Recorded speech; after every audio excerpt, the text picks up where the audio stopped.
20 years ago, Howard Butt Jr. hired me to be on his writing team. We had lots of fun for a few years, writing books together and writing radio spots for the high calling. Mr. Butt, we always called him Mr. Butt, was 78 years old when I started working with him. I remember presenting a project to him at his house when he was 85. Can you imagine that? In America, we often talk about time like it's working against us. Where did the years go? I'm not as young as I used to be. But time is doing more than slipping away and making us older. Aging is natural. When we age well, we call that maturity. So how do we age well? How do we flourish in our 60s and beyond? Maybe there are specific practices we can start in our 20s and 30s to help us age well. And I'm not just talking about investing in like the stock market or money for retirement. I wonder, what does it look like to invest in ourselves? Today, we're talking about planning for our future and our legacy and flourishing no matter our age. I'm Marcus Goodyear from the H.E. Butt Foundation, and this is the Echoes Podcast. Our guest today is Mark D. Roberts, a senior fellow from the Max De Pree Center for Leadership at Fuller Seminary. And full disclosure, Mark used to be my boss, and he was a great boss. Mark has written numerous books, including Can We Trust the Gospels and an incredible commentary on the book of Ephesians. Mark also co-hosted his own podcast for many years called Making It Work. I have a co-host too. Ladies and gentlemen, Camille Hall-Ortega, my friend and colleague. Hi, Marcus. Good to be here.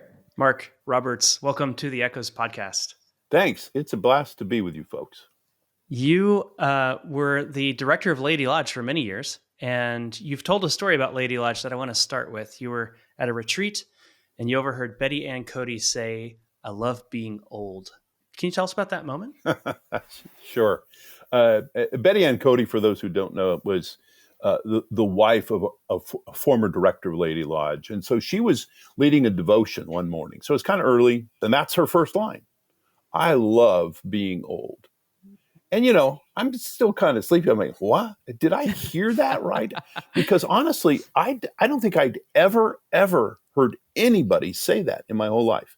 And she sort of knew that was a bit of a surprise. So she said, "No, let me say that again. I love being old." And then she went on in her devotion to talk about why she loved being old. And her devotion was about wisdom and how God gives us wisdom as we age. But I just was so struck by the fact that here is somebody who is not ashamed of being old. For one thing, she called herself old. She was 80 in her 80s. So, I guess that's old. But a lot of times people don't want to acknowledge that. And it really shook me up. And I always remembered it. I mean, that's partly why I talk about it, because it was like, wow, wouldn't that be something if when I was her age, if I got that far, I could say that. I love being old. I love what I've learned in life and the richer life that I live now and the wisdom God has given me and the opportunity to use that wisdom to serve others. And it was just a surprise, and it's a great encouragement. It's really inspired a lot of my life and work since then. Wow. I can imagine what an impactful time that would have been. I know that we're making reference to the third, and I just want to right up front have you kind of define what we mean by that. Yeah, we talk at the De Pree Center at Fuller, and I talk about the third of life, which we use that language because people kind of get it. I mean, there's probably anybody listening that kind of gets it, and so that's part of it. But to talk about the third doesn't assume a particular story of life. So, for example, a lot of folks would say, well, you're talking about retirement. Well, yes, for those who experience retirement, but many don't, or the retirement story can be a very diverse one. Sometimes people will talk about encore or something. There's certain language we avoid, right? We people in my age bracket really don't like to be called elderly, or, there are other things worse. So third is neutral. If you actually wanted to know, well, when does it actually start? If you look at current statistics in the United States, the third of life starts at 52 years and 9 months. It went down in COVID, the age expectancy went down. Yeah. But really what we're talking about is serving folk generally in their late 50s on. And sometimes that's a long on too. So we have the Echoes magazine, the median age is 51. So in one sense, this conversation is right at our target. We have a second group of readers who are in their 20s. So the median age of 51, they're going to pick up this conversation no problem. Why would those 20-year-olds be interested in this? How is it relevant to them? Yeah, great question. I love it. So for a number of reasons, I mean, one and the most obvious would be many of those 20-year-olds are going to have parents and or grandparents in the third of life, people they really love and care about. And learning about how those folks can flourish and how one can live a healthy and good life, that's going to matter. But here's the other thing.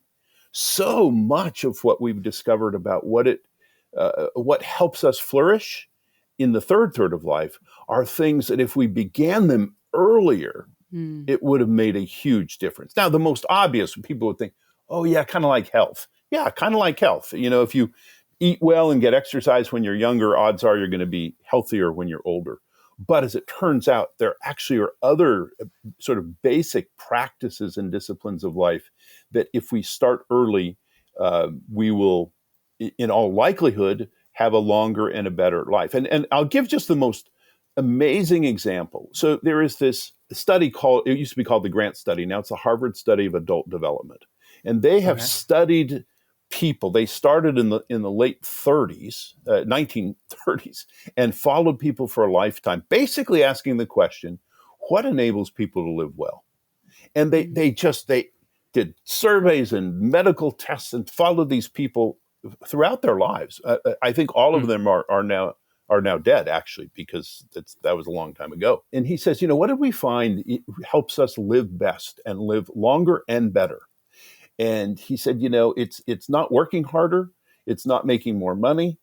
It's not even having better cholesterol and that sort of thing. The most important, yes, the most important contributor to living well at age 80 is the quality of our relationships at age 50 and younger. Wow. Now yes, wow. And, folk in their 20s, folk in their teens for that matter. I mean, if we really believe that, wait, the quality of my relationships is going to be the most important contributor to my living long and living well in all seasons of life, well, then I think I want to start investing in and building really good and healthy relationships in communities. I love this. I told my mom, I have two young kids. So I have a 6-year-old little boy and I have a 3.5-year-old little girl. And my mom watches my kids when they're not in school. I tell my parents, you're welcome, because I'm seeing studies come out that say this is making you happier and this is going to make you live longer. And even similarly, I've seen things where they're telling older folks, having a dog that you have a relationship with is going to make you live a longer, healthier life. And so I'm imagining that people are picking up on these things. Are you seeing some of that in your work? Oh, absolutely. And people resonate with it. But it's a real problem. So a few years back, the Surgeon General came out with this major report on loneliness and isolation in the United States. And what a huge problem it is, especially for older adults.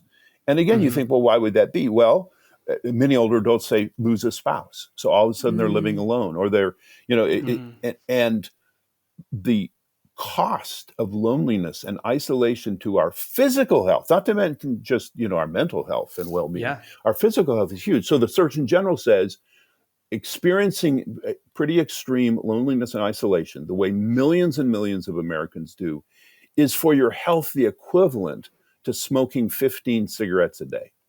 So, Mark, I have a practical question for you. First of all, I should confess that I just turned 51, so I'm very close to entering the third. You are. This is all super top of mind for me, and I did a couple of things when I was 50 to sort of prove to myself that that I was aging well. Although I do find that language creeping in, thinking about that I'm aging, that I feel a little older for probably the first time in my life. Actually, certain things that used to be very easy are just a little bit harder. But my kids don't live where I live, so I don't have a situation like Camille where if I want to be around my grandkids, they're just going to be here. Which means my wife and I are facing the question of moving, and I know that you moved in your third, I think Mm-hmm. twice, because you were probably 50 when you came to Lady Lodge. Mm-hmm. Yes. And I'm curious, moving essentially cuts off some of those relationships. You have to Yeah. start them over. How Yeah. do you do that well? Especially given that so many older adults retire and then move somewhere and sever their relationships. Great question, and the way you're framing it is great. And I mean, part of the answer to your question is, well, there's no one answer to that. People are Okay. different and will make different choices. But what you're pointing out, here's what happens not infrequently. People leave, their colder city they've lived in or town they've lived in for, 30, Fair. 40 years. They move to some place that's warm. It's great, the warmth and the activities and all that sort of thing, but they have lost all of their core and key relationships, and that really costs them, and they feel it. And some people move home even to the cold. Now, some who are able will split their year, between warm and cold and that sort of thing. But the point is, there is a significant cost to moving from your cold place where you've lived your whole life to a warm place. Now, there may be advantages too. Okay, that's one thing. Here's another thing that sometimes happens. So parents, grandparents will again move away from everything they've known, their church, their friends, their activities, their jobs, and they'll move to be close to the grandchildren. And sometimes that's great. And sometimes it's not so good. That's too much relationship, and they're totally cut off. And then sometimes the children and grandchildren get a job switch and they move. So now all of a sudden, you've moved from all of your core relationships throughout your whole life, and now you're living all by yourself in a brand new place, and you don't know anybody. As we think about where we're going to live in the latter seasons of life, there are so many questions. Most Americans want to live in their home. They want to stay where they are. There's some real benefits to that, but sometimes that contributes to the loneliness and isolation. Sometimes our homes are not very well suited for us when we're older. Maybe they're not equipped. And so again, lots of issues. It's partly the work we're doing is to help people think about these things in a way that perhaps they haven't thought about before. Really interesting. We have on previous episodes discussed the importance of community and different ways to kind of achieve community in your life, have community in your life. How have you seen spiritual life, faith, church come into play, especially for folks in their third? I'm impressed at churches that are working on helping multi-generational relationships happen. And I think, for example, of Highland Park Presbyterian Church down in Dallas. I have many friends there and know them well.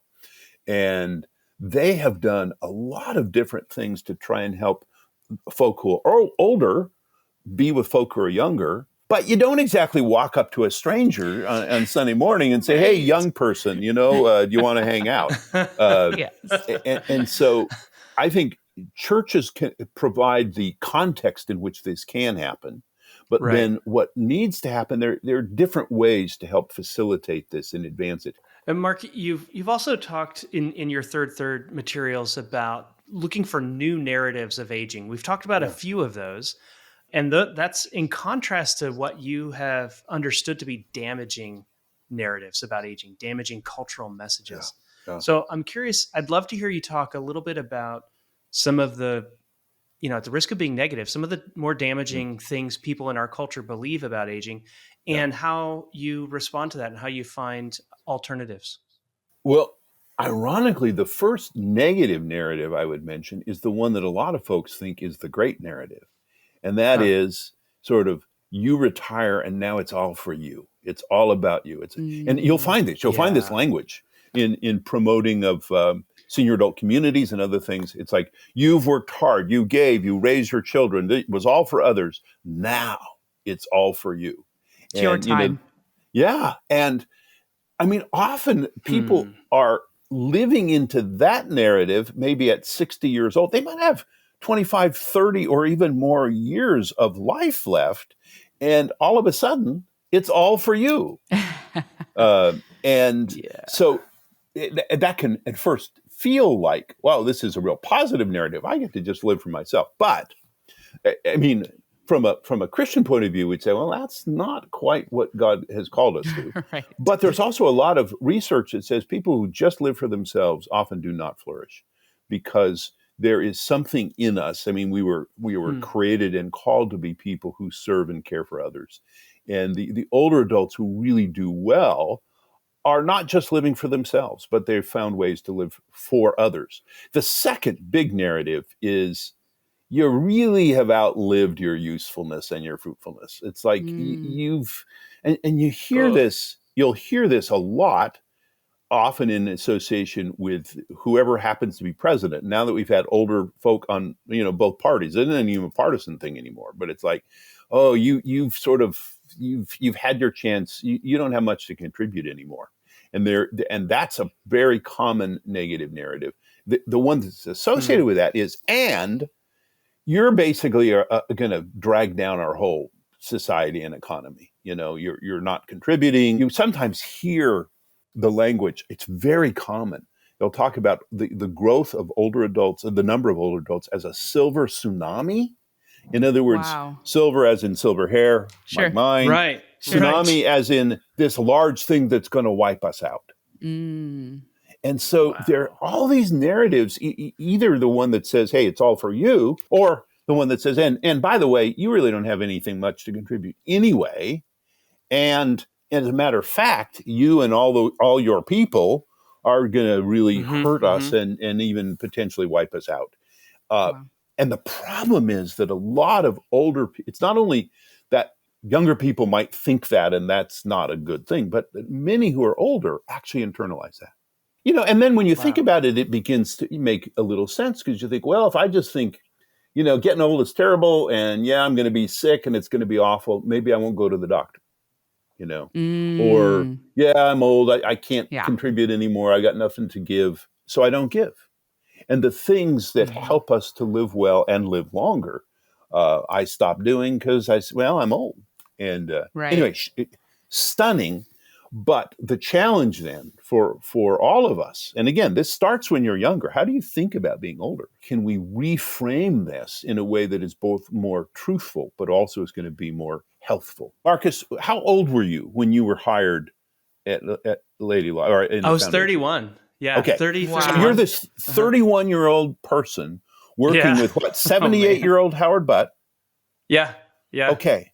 If you had any sort of prejudice about older people not being creative, not having vision, not having energy, not having mission, I mean, because you had that relationship, you would say, oh, that's not it. In fact, you were experiencing someone who was old, living with tremendous vitality and contribution. And, that sort of thing that can really change the way we think about aging in general and the way we envision our own lives.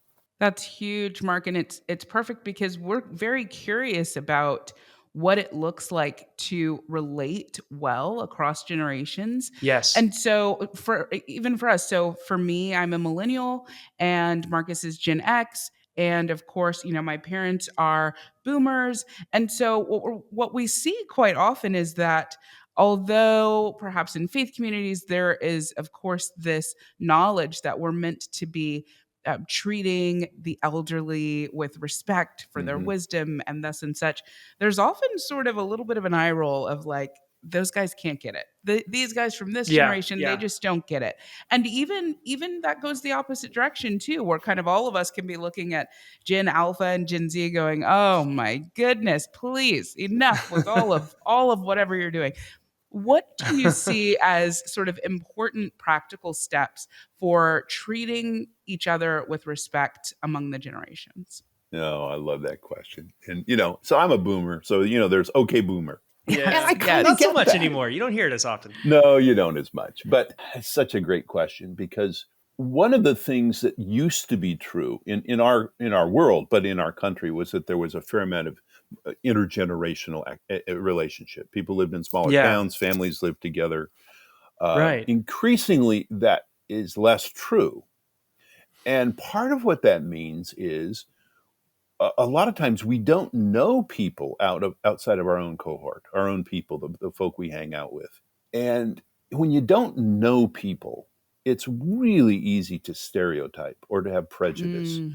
or you Yeah. see the extremes. And of course, you know, the media and especially social media are going to point out the extremes of whatever it is. And so, you know, it would be easy for a person of my age to look down on, you know, a Gen Xer or a millennial and say, look at those, they don't want to work and they're lazy. They're only thinking about their own well-being. They're on their phones all the time, et cetera, right? But when you really get to know somebody, that those kinds of stereotypes turn out not to be accurate. And one of the things we desperately need in our world and in the church, I think the church can be a great place for this, is to actually get to know people who are not like I am. And by the way, we could obviously be having this conversation about other things, about race and Sure. other ways Yeah. where, Yeah. because when you really, and some of us have been greatly blessed to have those kinds of intergenerational relationships. So in my case, I mean, when I started working with Howard Butt and knowing him, I mean, I was 50, so I was older, but I grew up very close to my mom's father, my grandfather. I would say he was Mm. really my best friend in life. And Oh. I didn't think of it at the time, but that was profoundly shaping my view of what it Mm. is to be older. I love the notion of it being reciprocal because we're seeing that in studies as well, that Yes. it's not one-sided, that these intergenerational relationships really are beneficial for both sides, whether it's mentor, whether it's actual familial relationships, whether it's seeking community in your church. I think about a story that something you said sparked is that when my parents first got married, my dad's mother, less than a year into their marriage, my dad's mother was tragically killed in a Mm, car accident. Oh And mm, no. so for us growing up, you know, we didn't have that relationship. My other grandmother lived in Memphis, Tennessee, so she was, and we're in Texas, so we didn't have that. And so my dad's best friend, his mother called my mm, dad in and she said, "You're my son now." She said, mm, "My kids are your brothers and your mm. sisters, and your kids can call me grandma." In the communication and psychology research, they sometimes call this fictive kin. But so Yeah, we grew up with these important fictive kin relationships where intergenerational, where we were able to call my dad's best friend's yeah, mother granny and call her yeah. kids uncle and aunt. And just because they weren't actual familial relationships, they were deeply formative for us. I love that. That's great. Yeah, I have the same story, Camille. My mom was adopted, and my the only grandparents I ever really knew were her foster parents. She wasn't adopted; she was Mm, Mm, fostered, mm, and I called them grandpa. I called them grandma. My mm, grandma's still alive. Um, yeah, so I've never thought of calling that a fictive relationship. That's really interesting. All of this talk about generational healing and the institution of the church and the institution of towns, it reminds me of Howard Butt Jr., who we've been talking about a lot. He's been mm, behind a lot of this conversation, much more so than our normal podcast episodes. yeah. I think partially, Mark, because you came on and we both worked for him. But we have a clip. This is from 2009. He was 81 when he gave this clip. He was at Lady Lodge, and this is, I think, the last time he spoke at Lady Lodge. And this is mm, actually the end of the talk. So mm, he's giving this talk. He's talking about generational healing and its connection to institutional healing at Lady Lodge. And at the end, he segues into a poem. And basically the very last thing he ever said at Lady Lodge officially is this, to quote this poem by Christina Rossetti. So you'll hear his voice change a bit as he starts reciting the poem. But I'd love to play this for you, Mark, and just mm, get your take. Our greatest earthly need is generational healing. Well, now, why do I say that generational healing is crucial? Generational healing offers us institutional peace. We must aspire to relationships of love with our parents and our children. I am an unapologetic institutionalist. I believe in institutions. I'm sure that's part of the reason I spent my life in two institutions, the H.E. Butt Grocery Company, the H.E. Butt Foundation. Anyone who wants to think institutionally is going to go against the culture of our society. Does the road wind uphill all the way? Yes, to the very end? Will the day's journey take the whole long day from morn to night, my friend? Love to get your thoughts on that clip, Mark. I'm honestly a little choked up Mm. because Howard meant the world to me. He was about the age of my dad, and my dad died at a fairly young age. And so along the way, the Lord put men in my life who were like a father, and he was very much like a father to me. And he was also one from whom I learned so much about all kinds of things. And it was so interesting. I mean, here he is. So Marcus said he's what, 81? Yeah. When he started out, and his initial sort of influence was not talking about institutions and intergenerational healing. He was about the ministry of the laity. Well, we had Laity Lodge. He was about faith work and the integration of faith work, the high calling of your daily work. And he never lost those deep commitments. But he was the kind of person who was just living and learning and new things. And so by the end of his life, there are all these new things that he cares about, is speaking about, learning about, growing about. And I mean, and one of them being the intergenerational healing and recognizing that for there to be the quality of relationships that we seek in family and in other institutions, right? He said that yes, we need to understand each other and we need to discover who we are, but there's healing that needs to happen. Howard was pretty open about some of the challenges he experienced from his own father and needing to come to a place of forgiveness and acceptance. Families are the greatest, and it's also where we do some of the greatest harm to each other. Yeah. And so this notion of intergenerational healing, but also his concern for institutions. I mean, his language about that came rather late.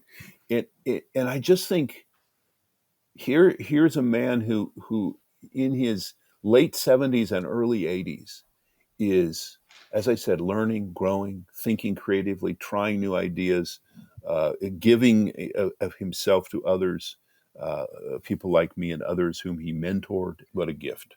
Marcus, I'm really curious your thoughts on this audio as well, especially just because it's Howard and his last talk at Laity Lodge. And Yeah. Well, I mean, like Mark, I get a little choked up.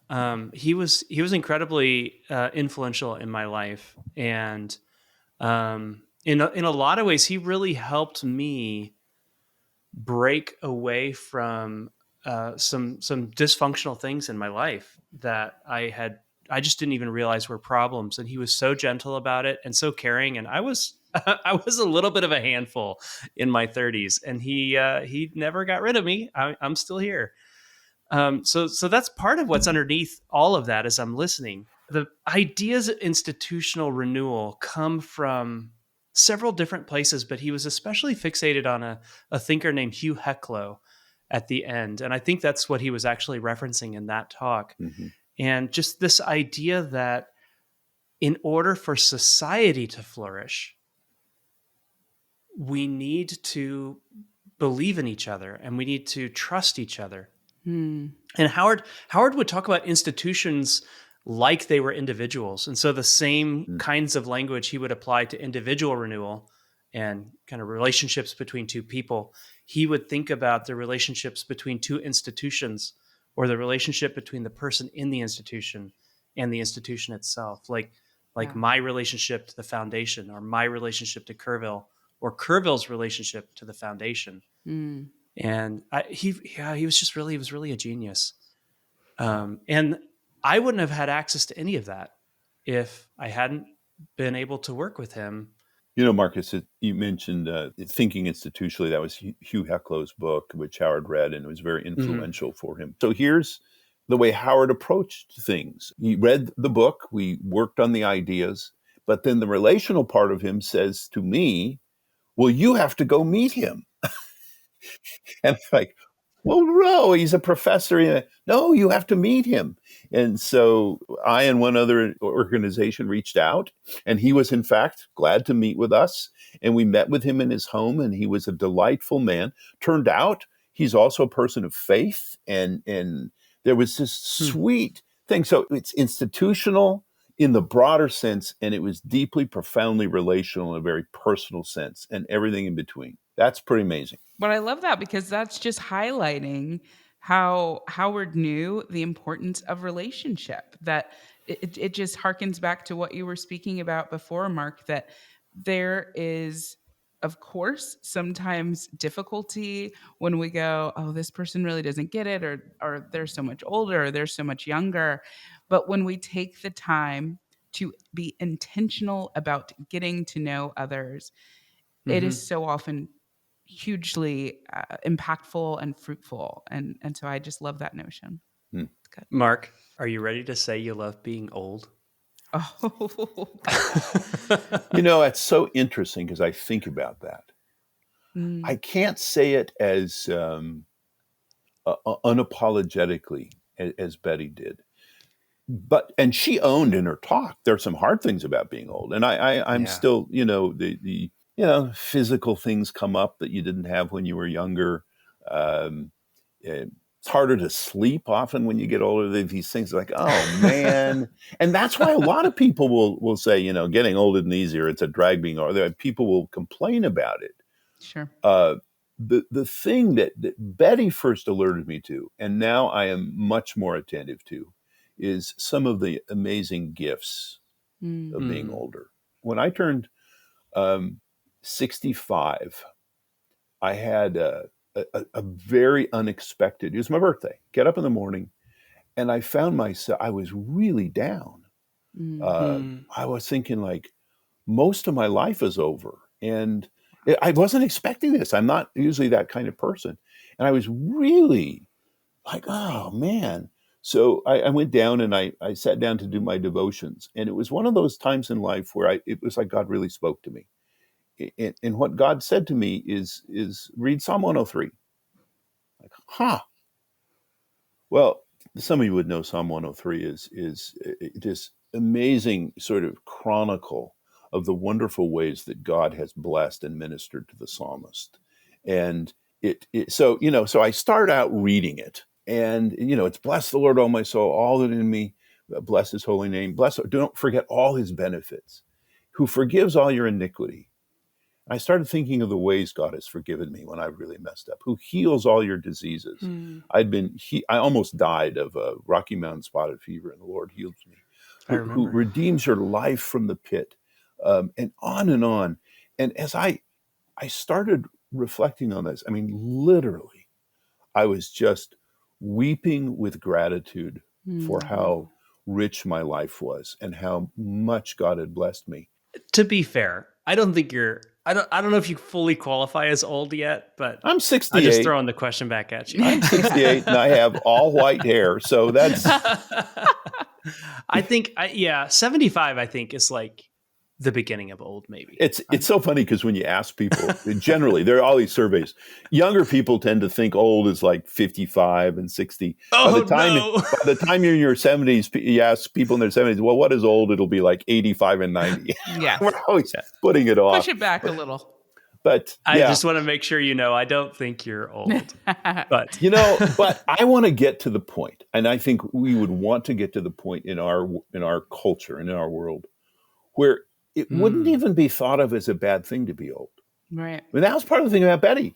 I love being old. She wasn't embarrassed. I'm old. Yeah. And I think many of us can think, well, it isn't good to be old, And I'm thinking, well, wouldn't it be great if we could say, yeah, it is great to be old, partly because the only alternative is, well, you didn't live that long, right? Right. And come to cherish and be grateful for the gifts that go with being older. And that's what I'm trying to live into. And sometimes I can, and sometimes not as much. I love it. I think that's a great place to end. Yes. Mark, thank you so much for being with us. This is the Echoes Podcast. It's written and produced by Camille Hull Ortega, Rob Stinnett, and me, Marcus Goodyear. It's edited by Rob Stinnett and Kim Stone. Our executive producers are David Rogers and Patton Dodd. Special thanks to our guest today, Mark D. Roberts. Mark, do you get Echoes magazine? I do get Echoes magazine. I always read Echoes magazine. That is fantastic. And if you're listening to this podcast, you should get it too because it's free. Go to echoesmagazine.org to subscribe. Can I just say, because it has really great stories in it. Yes. Even if you don't know anything about the foundation, it's where any of that. The stories are really very engaging and moving and wonderful. So get it because it's free and there's some great stories. That's right. You can find a link in our show notes. Thank you, Mark. The Echoes podcast and Echoes magazine are both productions of the H.E. Butt Foundation. You can learn more about our vision and mission at hebfdn.org.